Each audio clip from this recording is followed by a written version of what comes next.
énorme potentiel par rapport à la littérature africaine. On a énormément de talents, que ce soit Monet Nambo, que ce soit Mabankou, que ce soit Gaston Polefa, que ce soit Essui, il y a énormément de potentiel. Mais comme c'était la journée de la femme hier, je vais peut-être donner des auteurs femmes. Sorna Benga, Ken Bougoul, Marine Ndiaye, Nafissatou Diadiouf, il y a énormément d'auteurs de talent. Voilà. Aujourd'hui, le Sénégal passe pour être en fait un pays très très culturel. On vient d'organiser le week-end dernier donc ce show, cette manifestation pour venir en aide au peuple donc de Haïti. Et on a vu les musiciens, toute la manifestation qui a été faite aujourd'hui.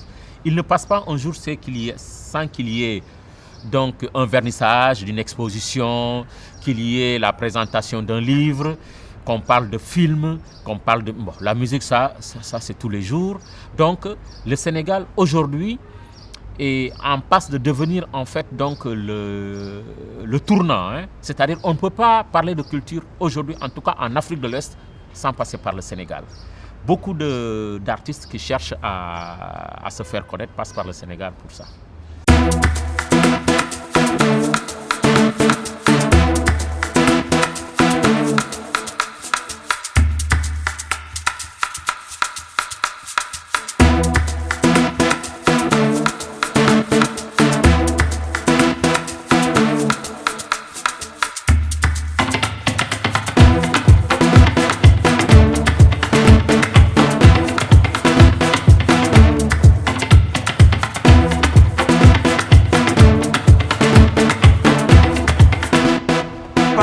Agir en africain, ça veut dire quoi? Ça veut dire qu'il faut faire, si vous voulez, une exégèse, une archéologie de toute l'histoire de l'humanité, de l'histoire culturelle de l'humanité.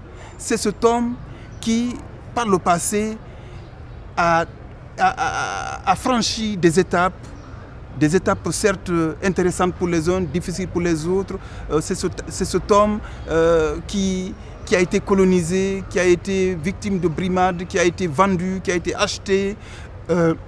Mais l'Africain, c'est cet homme aussi qui a dit non, tout ça là, ça suffit, ça doit s'arrêter, qui a dit non à l'esclavage, non à la traite des Noirs, non à la colonisation, qui s'est battu fièrement pour reconquérir cette indépendance politique et culturelle, parce que les deux vont de pair. Donc cet Africain, c'est cet homme fier. Celui qui n'est pas fier en Afrique n'est pas un Africain.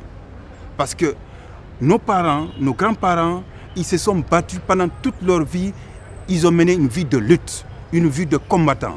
L'Africain qui n'est pas fier n'est pas un Africain, c'est un bâtard.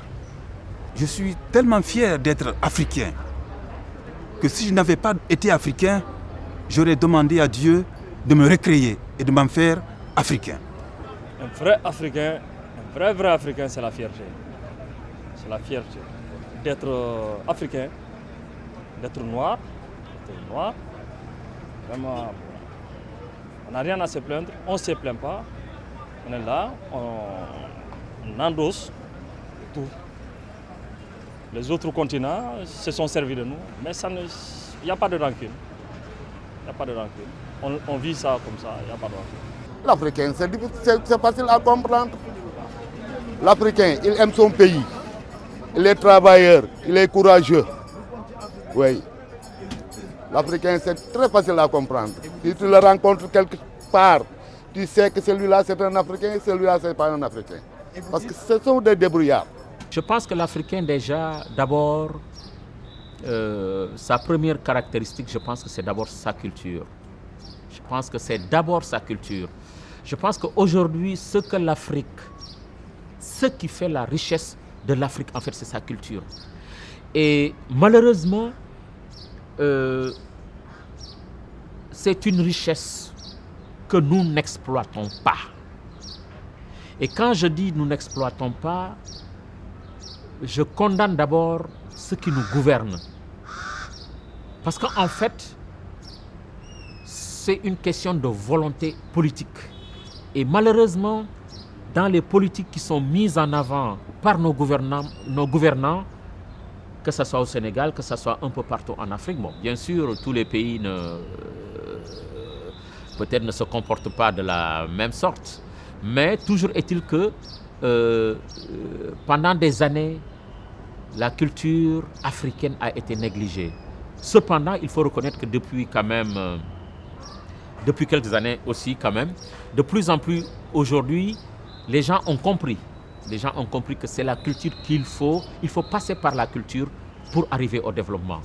Et je pense que notre premier président n'arrêtait pas de le dire, que de toute façon, la culture passera nécessairement, le développement passera nécessairement par la culture. Et aujourd'hui, si nous voyons par exemple, si nous regardons ce que réalisent nos artistes, les artistes sénégalais, que ce soit dans le milieu de la culture, que ce soit dans le milieu des arts, des arts et tout, que ce soit le théâtre, que ce soit la peinture, le cinéma, là on se rend compte qu'effectivement, ce que les artistes peuvent amener pour le Sénégal, en tout cas du point de vue renommée internationale, il n'y a que les artistes qui le font plus que les hommes politiques. Donc, dire un Africain, c'est d'abord la culture. Et si l'Afrique veut rattraper son retard par rapport aux pays développés, je pense qu'il faut l'accent soit encore mis, beaucoup plus encore, sur la culture. C'est quoi la culture africaine? Que nous, Africains d'abord, que nous connaissions d'abord notre culture.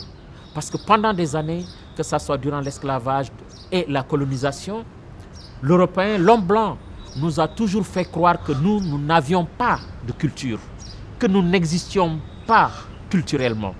Et c'est ça, malheureusement, qui nous a beaucoup plus pénalisés, parce que malheureusement, les intellectuels, les intellectuels et tout, ont toujours cru que ça c'était vrai.